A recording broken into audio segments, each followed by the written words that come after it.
We economic hitmen really have been the ones responsible for creating this first truly global empire. And we work many different ways.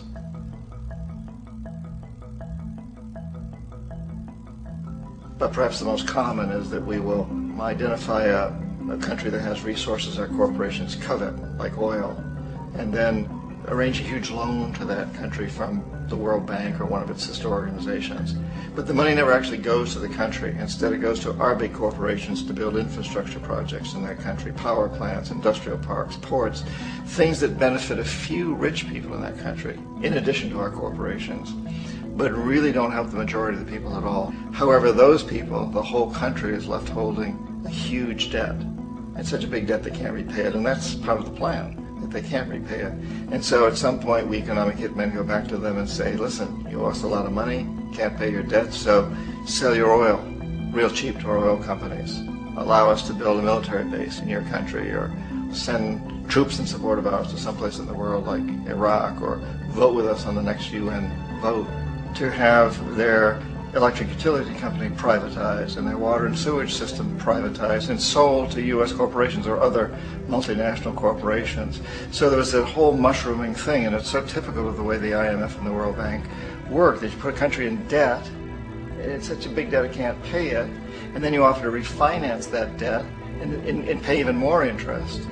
And you demand this quid pro quo, which you call a conditionality or good governance, which means basically that they've got to sell off their resources, including many of their social services, their utility companies, their school systems sometimes, their penal systems, their insurance systems, to foreign corporations.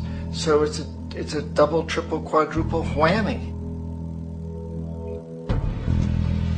The precedent for economic hitmen really began back in the early 50s when democratically elected Mossadegh, who was elected in Iran, he was considered to be the hope for democracy in the Middle East and around the world. He was Time Magazine's Man of the Year. But one of the things that he'd run on and began to implement was the idea that foreign oil companies needed to pay the Iranian people a lot more for the oil that they were taking out of Iran. The Iranian people should benefit from their own oil. Strange policy. We didn't like that, of course. But we were afraid to do what we normally were doing, which was to send in the military. Instead, we sent in one CIA agent, Kermit Roosevelt, Teddy Roosevelt's relative. And Kermit went in with a few $1 million and was very, very effective and efficient. And in a short amount of time, he managed to get Mossadegh overthrown and brought in the Shah of Iran to replace him, who always was favorable to oil. And it was extremely effective. Mobs overflow Tehran. Army officers shout that Mossadegh has surrendered and his regime as virtual dictator of Iran is ended. Pictures of the Shah are paraded through the streets as sentiment reverses. The Shah is welcomed home. So back here in the United States, in Washington, people looked around and said, wow, that was easy and cheap. So this established a whole new way of manipulating countries, of creating empire. The only problem with Roosevelt was that he was a card-carrying CIA agent, and had he been caught, the ramifications could have been pretty serious. So very quickly at that point, the decision was made to use private consultants to channel the money through the World Bank or the IMF or one of the other such agencies, to bring in people like me who worked for private companies, so that if we got caught, there would be no governmental ramifications.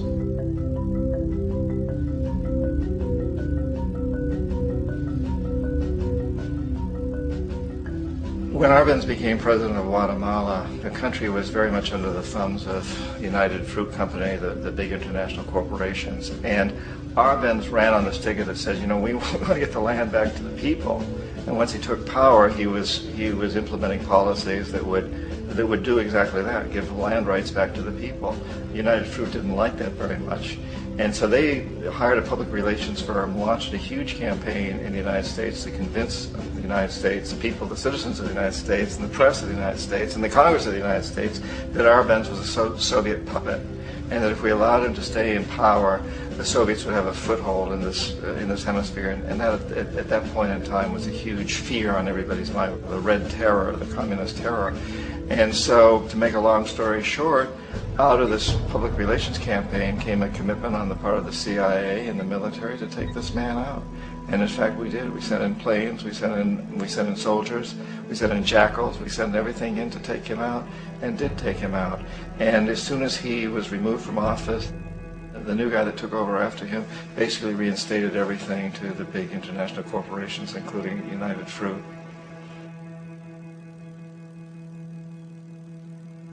Ecuador for many, many years had been ruled by pro-U.S. dictators, often relatively brutal. Then it was decided that they were going to have a truly democratic election. Jaime Roldos ran for office, and his main goal, he said, as president would be to make sure that Ecuador's resources were used to help the people. And he won, overwhelming, by more votes than anybody had ever won anything in Ecuador. And he began to implement these policies to make sure that the profits from oil went to help the people. Well, we didn't like that in the United States.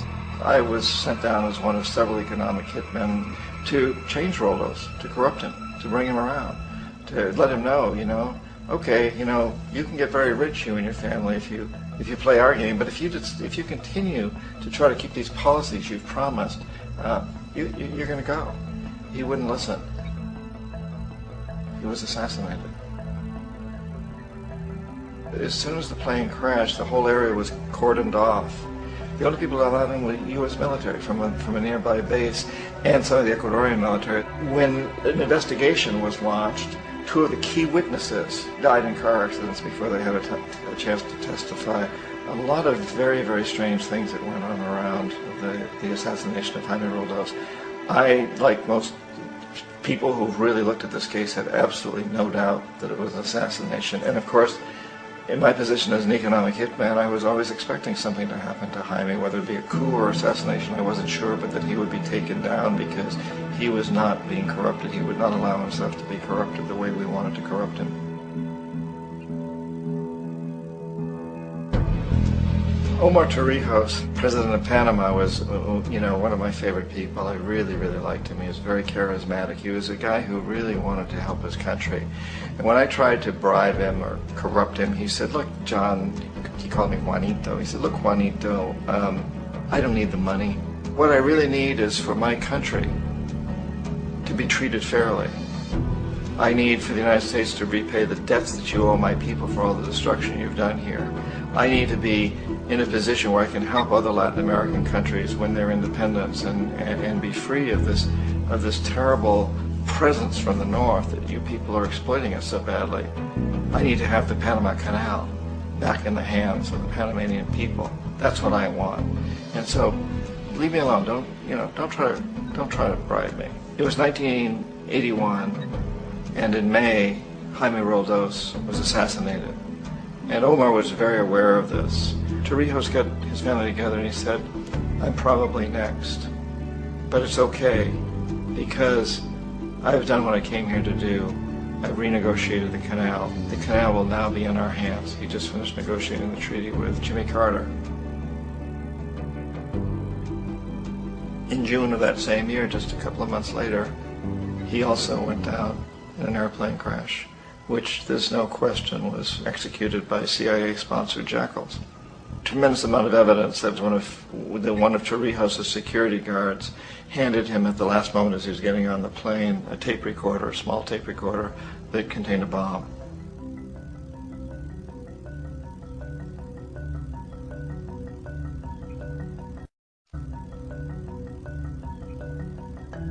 It is interesting to me how this system has continued pretty much the same way for years and years and years, except the economic hitmen have got better and better and better. Then we come up with, very recently, what happened in Venezuela. In 1998, Hugo Chavez gets elected president, following a long line of presidents who had been very corrupt and basically destroyed the economy of the country. And Chavez was elected amidst all that. Chavez stood up to the United States, and he's done it primarily demanding that Venezuelan oil be used to help the Venezuelan people. Well, we didn't like that in the United States. So in 2002, a coup was staged, which there's no question in my mind and most other people's minds that the CIA was behind that coup.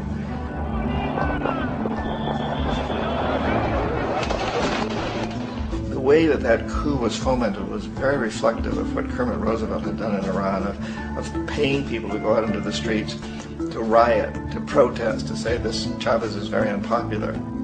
You know, if you can get a few thousand people to do that, you get television and can make it look like it's the whole country, and things start to mushroom.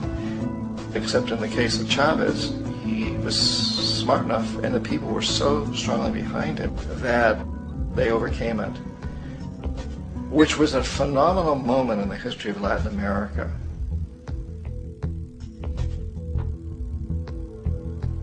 Iraq actually is a perfect example of the way the whole system works. So we economic hitmen are the first line of defense. We go in and we try to corrupt the governments and get them to accept these huge loans, which we then use as leverage to basically own them. If we fail, as I failed in Panama with Omar Torrijos and in Ecuador with Jaime Roldos, men who refuse to be corrupted, then the second line of defense is we send in the jackals. And the jackals either overthrow governments or they assassinate. And once that happens and a new government comes in, boy, it's going to toe the line, because the new president knows what will happen if he doesn't. In the case of Iraq, both of those things failed. Economic hitmen were not able to get through to Saddam Hussein. We tried very hard. We tried to get him to accept a deal very similar to what the House of Saud had accepted in Saudi Arabia, but he wouldn't accept it. And so the jackals went in to take him out. They couldn't do it. His security was very good. After all, he had one time worked for the CIA. He'd been hired to assassinate a former president of Iraq and failed, but he knew the system. So in '91 we send in the troops and we take out the Iraqi military. So we assume at that point that Saddam Hussein is going to come around. We could have taken him out, of course, at that time, but we didn't want him. He's the kind of strong man we like. He controls his people. We thought he could control the Kurds and keep the Iranians in their border and keep pumping oil for us. And then once we took out his military, now he's going to come around. So the economic hitmen go back in the 90s without success. If they'd had success, he'd still be running the country. We'd be selling him all the fighter jets he wants and everything else he wants. But they couldn't. They didn't have success. The jackals couldn't take him out again. So we sent the military in once again, and this time we did the complete job and took him out, and in the process created for ourselves some very, very lucrative construction deals. Had to reconstruct a country that we essentially destroyed, which is a pretty good deal if you own construction companies, big ones. So, you know, Iraq shows the three stages. The economic hitmen failed there, the jackals failed there, and as a final measure, the military goes in. And in that way, we've really created an empire, but we've done it very, very subtly. It's clandestine. All the empires of the past were built on the military, and everybody knew they were building them. So the British knew they were building them, the French, the Germans, the Romans, the Greeks, and they were proud of it. And they always had some excuse, like spreading civilization, spreading some religion, something like that. But they knew they were doing it. We don't. The majority of the people in the United States have no idea that we're living off the benefits of a clandestine empire, that today there's more slavery in the world than ever before. And then you have to ask yourself, well, if it's an empire, then who's the emperor? Obviously, our presidents of the United States are not emperors. An emperor is someone who's not elected, doesn't serve a limited term, and doesn't report to anyone, essentially. So you can't classify our presidents that way. But we do have what I consider to be the equivalent of the emperor, and it's what I call the corporatocracy. The corporatocracy is this group of individuals who run our biggest corporations, and they really act as the emperor of this empire.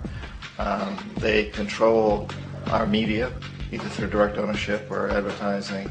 They control most of our politicians because they finance their campaigns, either through their corporations or through personal contributions that come out of the corporations. They're not elected, they don't serve a limited term, they don't report to anybody. And at the very top of the corporatocracy, you really can't tell whether a person's working for a private corporation or the government because they're always moving back and forth. So, you know, you've got a guy who one moment is the president of a big construction company like Halliburton, and the next moment he's vice president of the United States, or the president who is in the oil business. And this is true whether you've got Democrats or Republicans in the office. You have the moving back and forth through the revolving door. And in a way, our government is invisible a lot of the time, and its policies are carried out by our corporations on one level or another. And then again, the policies of the government are basically forged by the corporatocracy and then presented to the government. They become government policy. So it's an incredibly cozy relationship. This isn't a conspiracy theory type of thing. These people don't have to get together and plot to do things. They all basically work under one primary assumption, and that is that they must maximize profits regardless of the social and environmental costs.